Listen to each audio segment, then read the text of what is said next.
სოფლიოს ერთ-ერთმა უმსხვილესმა აკადემიურმა გამომცემლობამ ქართული ლიტერატურის გზამკვლევი გამოსცა.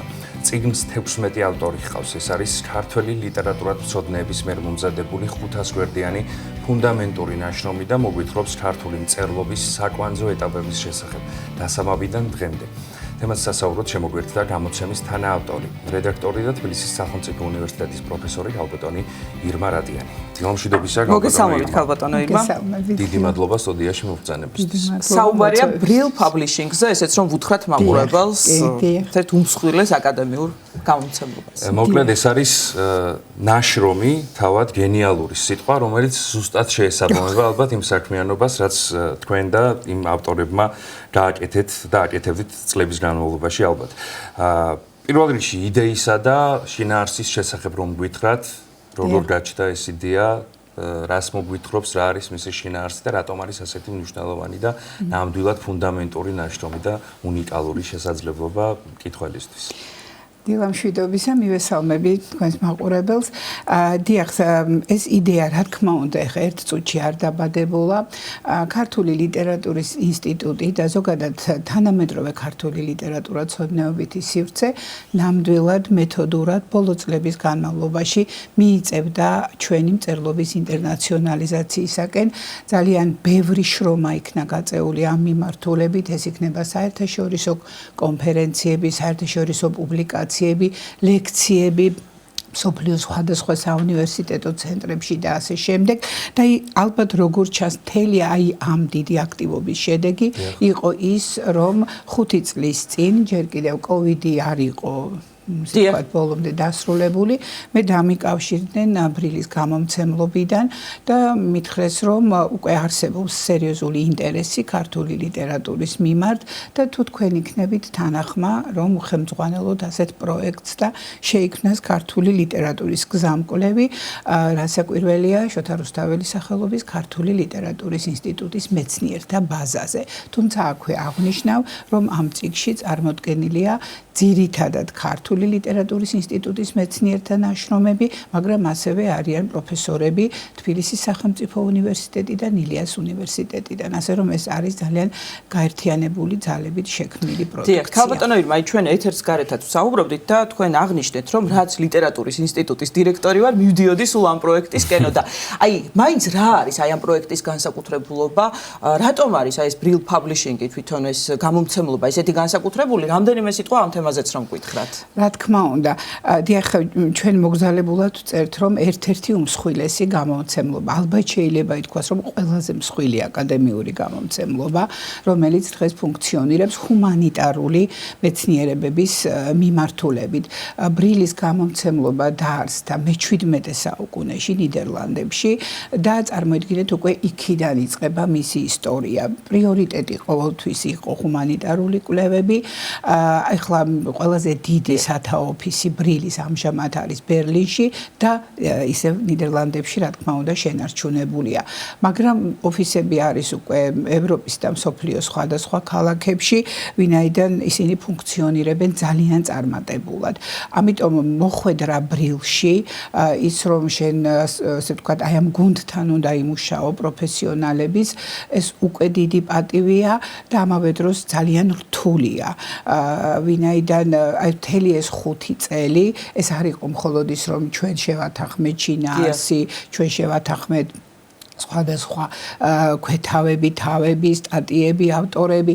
არა, ეს იყო მუდმივი მუშაობა იმაზე, რომ წიგნს ქონოდა ერთიანი სახე, რაც ყოველთვის რთულია, როდესაც ბევრი ავტორია წარმოდგენილი წიგნში და ხა მით უფრო მართლა ძალიან მინდოდა, რომ კითხველს, როდესაც ის ამ წიგნს ხელში აიღებდა, არ ქონოდა ესეთი შთაბეჭდილება, რომ რაღაცას დანაწევრებულს კითხულობს, არამედ ერთიანი პარადიგმა მინდოდა, რომ დაენახა. რა არის ის გამაერთიანებელი და მთავარი კონცეფტი ამ ნაშრომის, რომ გითხრათ? დიახ, მთავარი კონცეფტი, მთავარი სათქმელი, რითიც ეს წიგნი რითაც გამოირჩევა, არის ის, რომ ქართული მწერლობა არის ევროპული მწერლობის, ევროპული კულტურის განუყოფელი ნაწილი.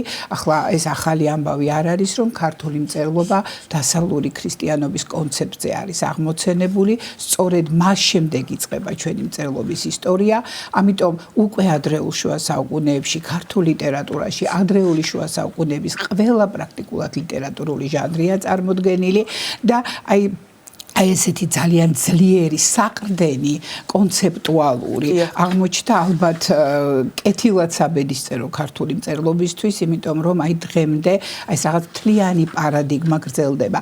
რასაკვირველია, ჩვენ ამ წიგნში ვსაუბრობთ იმ აღმოსავლურ კონტაქტებზე და გავლენებზე, რომლებიც გამოიწვია სხვადასხვა ისტორიულმა პერიოდმა, გეოგრაფიულმა მდებარეობამ ქვეყნის და ეს მატებს კიდევაც ხიბლს ქართულ მწერლობას, რომელიც ზოგადად როგორც ქართული კულტურა დგას დასავლური და აღმოსავლური აი ამ უდიდესი კულტურების და ცივილიზაციების მე არ ვამბობ გზა გასაყარს გზა შესაყარზე და აი ეს ამ წიგნმა მე ვფიქრობ რომ გამოხატა ამიტომ რეცენზენტმა ერთ-ერთმა წიგნმა გაიარა ეგრეთ წოდებული ბრმა რეცენზირება და მიიღო სხვათა შორის პირველი კატეგორია რაც არის კიდევ ძალიან იშვიათი რამ იმიტომ რომ აქ სხვა კატეგორიებია რაც განაპირობებს შემდეგ წიგნის ბედს სოფლიო ბაზარზე პირველი კატეგორია იმას ნიშნავს რომ ეს წიგნი უკვე ყველა აკადემიურ საუნივერსიტეტო სამეცნიერო ვებგვერდებზე სხვადასხვა ბაზებში გამოჩნდა შეეთავაზა ის ყველა წამყვან უნივერსიტეტს სოფლიოს მასშტაბით და დაიწყო გამოწერები ამ უნივერსიტეტების ბიბლიოთეკების და ცალკეული პროფესორების მიერ და ერთ-ერთმა რეცენზენტმა უწოდა მას ისტორიული ნაშრომი და არ ვიცი ხა ეს არის ალბათ მოგზალებული ჩემი მხრით, მაგრამ რაღაცნაირად მინდა რომ დავეთანხმო, იმიტომ რომ მართლა ასეთი ნაბიჯია გადადგმული ქართული ლიტერატურაცოდნეობისათვის. და ჩვენ გილოცავთ და ულოცავთ თელ საქართველოს ნამდვილად აი ამ ძალიან მნიშვნელოვან ეტაპს ჩვენს ლიტერატურულ ცხოვრებაში. ქალბატონო ირმა, როგორც ვიცი, ასევე ქალი ავტორების განსაკუთრებული აღიარება მოხდა, სწორედ აი ამ ნაშრომით. ნუ მეტნაკლებად თქვა შეიძლება ზოგი იყო დაფასებული სათანადო ზოგი არა, მაგრამ აი ამ ნაშრომმა კიდევ რაღაც ახალ ეტაპზე გადაიყვანა მათი აღიარების საკითხი. კი ბატონო, ქალი ავტორები, რაღაც იცით, არის მოდა ქალი ავტორების ხმა ასე აქტიურად ქართულ სალიტერატურო კრიტიკაში. ზოგადად ლიტერატურის ინსტიტუტმა ამ ხარვეზის გამოსწორება უკვე წლებია დაიწყო და ჩვენ ქალ ავტორებს განსაკუთრებული ყურადღება მივაქციეთ. ინსტიტუტში ხლა გამოდის, მე ვფიქრობ, შესანიშნავი ესე ვთქვათ, სერია ნაშრომების მე-20 საუკუნის ქართული ლიტერატურის ისტორია, მე-4 ტომი გამოიცა ახლა, სადაც ძალიან გავააქტიურეთ ეს დისკურსი. და გამომცემლობამ დიდი სიხარულით მიიღო ეს ჩემი შეთავაზება, რომ ხომ არ გაგვეაქტიურებინა ეს ხაზი და გამოგვეჩინა უფრო მეტად, რომ ქალები ყოველთვის იყვნენ ჩართული აი ქართულ სალიტერატურო ცხოვრებაში, ნუ ყოველ შემთხვევაში მე-19 საუკუნიდან მათი კვალი და მათი ღვაწლი უკვე სრულად ნათელია და მივიღეთ თანხმობა ამაზე და შეიქმნა ცალკეული წერილები სწორედ ქალ მწერლებზე, რომლებმაც მნიშვნელოვანი წვლილი შეიტანეს ქართული ლიტერატურის ისტორიაში. დიახ, 16 ავტორი ყავს ნაშრომს, როგორც თქვით და შესაძლებელია თუ არა რომ მათზეც რამდენიმე სიტყვა ვთქვათ. კი ბატონო, ვინც მიიღო მონაწილეობა ამ ისტორიული ნაშრომის შექმნაში. პერიოდებს გამყვები, აი ძველი ცოტა რთული არის ხო 16-ზე საუბარი ალბათ, მაგრამ ქართული მწერლობა, ესე ვთქვათ, აი დაახლოებით რომ ვთქვათ, აი ადრეული შუა საუკუნეებიდან სადღაც მე-16, მე-17 საუკუნეებამდე უდიდესი შრომა გაწიეს ივანე ამირხანაშვილმა, გოჩა კუჭუხიძემ, მაკაელ ბაქიძემ, თამარ ლომიძემ, აი დამუშავდა ეს პერიოდი შესანიშნავად. შემდეგ უკვე აი აქეთ განმანათლებლობის, რომანტიზმის, რეალიზმის პერიოდებში ძალიან აქტიურად ვიმუშავეთ რამდენიმე ავტორმა. პირველ ყოვლისა ეს არის გაგა ლომიძე, თამარ ციციშვილი, თამარ შარაბიძე, თქვენი მონა მორჩილი. მე-20 საუკუნეში ასევე ძალიან საინტერესო ნაშრომები მოგვაწოდეს იგივე გაგა ლომიძემ, ბელა წიფურიამ, ნონა კუპრეიშვილი შვილმა, განსაკუთრებით მინდა გამოვყო ბატონი დავით წერედიანის წვლილი წიგნში, ის უკვე აღარ იყო, როდესაც ეს წიგნი გამოიცა, არის მისი წერილი აკაკის შემოქმედების შესახებ. უნდა დავასახელო ასევე ძალიან საინტერესო კვლევა თანამედროვე მიმდინარე ლიტერატურულ პროცესებზე ირინე მოდებაძის, გაგალომიძის, არ მინდა ვინმე გამომჩეს და რა თქმა უნდა ბატონი თემურ დოიაშვილის ნაშრომი გალაქტიონის შესახებ. ჩვენ შევეცადეთ, რომ სრული სპექტრი წარმოგვედგინა. აი მაგალითად რეალიზმის პერიოდი ჩაიშალა ცალკეულ ქვეთავებად, არის შესანიშნავი წერილი თამაზ ვასაძის ვაჟა-ფშაველას შესახებ, ანუ სახეებიც გამოვყავით. ეს არ არის მარტო დავუშვათ ქართული რეალიზმის შესახებ არის თეორიული ნაშრომი და შემდეგ ცალკე არის წარმოდგენილი ილია ჭავჭავაძე, ვაჟა-ფშაველა, ყაზბეგი, აკაკი წერეთელი და აი ერთ-ერთი ძალიან საინტერესო საკითხია, რაც ამ აღმოაჩინა, რომ კავშირი გოეთეს იდეასთან ვაჟა-ფშაველას. ძალიან მნიშვნელოვანი საკითხია, ხო? პირადად თქვენი ხო, ჩემი სტატიაზე გადაგიშლიათ თქვენ. ხო, ეს არის სტატია, რომელიც ეხება ვაჟა-ფშაველას ცნობილ წერილს კოსმოპოლიტიზმი და პატრიოტიზმი და მე რამდენიმე წლის წინ გამოვაქვეყნე საკმაოდ საინტერესო ჟურნალში, რომელიც ამერიკის შეერთებულ შტატებში იბეჭდება, ეს წერილი, რომ აი თქვარი შედარებითი ანალიზი კოსმოპოლიტიზმის გაგებისა ვაჟა-ფშაველასეული გოეთეს კოსმოპოლიტიზმის იდეასთან. და ეს ნაშრომი წარმატებული აღმოჩნდა 3 თუ 4 წლის წინ დაიბეჭდა და რაღაცნაირად ამან გამამხნევა და გადავწყვიტე, რომ ალბათ აქაც საინტერესო იქნებოდა და აი ბრილის საგამომცემლო ჯგუფმა სიამოვნებით შეითანხმა ეს წერილი.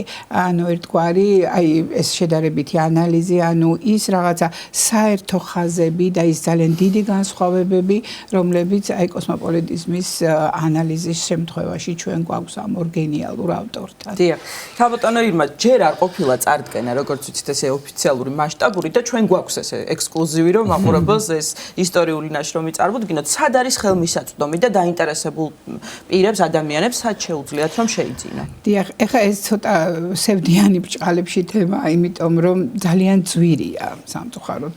ხო, ადეკვატური იქნება იმ შრომასთან. დიახ, შეიძლება მეტნაკლებად ადეკვატური. დიახ, ბრილის გამომცემლობის სტრატეგია არის ასეთი. ისინი ბეჭდავენ გარკვეულ რაოდენობას, რომელსაც ისინი აგზავნიან პირველ რიგში. ეს არის საავტორო ეგზემპლარები, რომლებიც უკვე ჩამოვიდა ლიტერატურის ინსტიტუტში და ყველა ავტორმა მიიღო ეგზემპლარი. ასევე აგზავნიან ქართული ბიბლიოთეკებისთვის, ანუ ცენტრალური ბიბლიოთეკა, რომელსაც ახლა ჩვენ მალე გადავცემთ. შემდეგ იგზავნება სოფლიოს მასშტაბით უკვე ესე იგი ბრიტანეთის ცნობილი ბრიტანეთის ბიბლიოთეკა, ლინკოლნის ბიბლიოთეკა, ანუ ის ბიბლიოთეკები და კიდევ სხვა ძირეული ცენტრები, სადაც აუცილებლად must be, როგორც იტყვენ, აუცილებლად უნდა იდოს წიგნი. ამის შემდეგ უკვე იწყება, ესე ვთქვათ, ინფორმაციის დაგზავნა სხვადასხვა საუნივერსიტეტო და კვლევით ცენტრებში. მე მომდის ძალიან ბევრი მეილი ჩემი კოლეგებისგან, რომლებიც მუშაობენ კემბრიჯში, სორბონაში, სხვა ამერიკულ უნივერსიტეტებში, მოლოცვები პირველ ყოვლისა და სხვათა შორის ცოტა ესეთი იუმორსაც გუშინ წინ მომივიდა ესეთი მოლოცვა ჩემი სლოვენიელი კოლეგისგან, რომ ეს არის lifetime achievement და ეხლა შეგიძლია მთელი წელი დაისვენო. თელ დაისვენებო. მოკეთ, აი მე უკვე არის დაკვეთებით. ანუ შეუკვეთა მაგალითად კემბრიჯის რომელიმე უნივერსიტეტმა, რომელიმე კოლეჯმა აი ეს მიდის მასთან. გაჭდავენ უკვე დაკვეთებით. ძალიან დიდი მადლობა, გილოცავთ კიდევ ერთხელ ლიტერატურის ინსტიტუტს გულოცავთ ამ ისტორიული ნაშრომის გამოცემას და დიდი მადლობა და გამშვიდობებით წარმატებებს გისურვებთ. მადლობა მოწვევისთვის.